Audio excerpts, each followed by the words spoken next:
Go on. I'll accept guesses. Have a guess. Yes.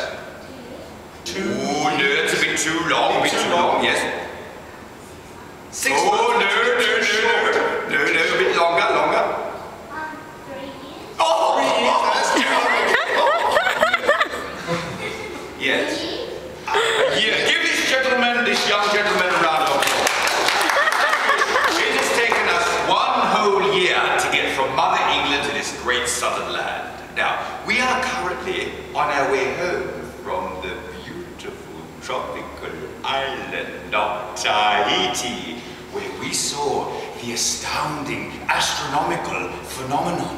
We saw the transit of Venus. The mesmerizing meteorological extravaganza. The planet Venus, right, passed between the sun and the earth. Oh yes, the transit of Venus.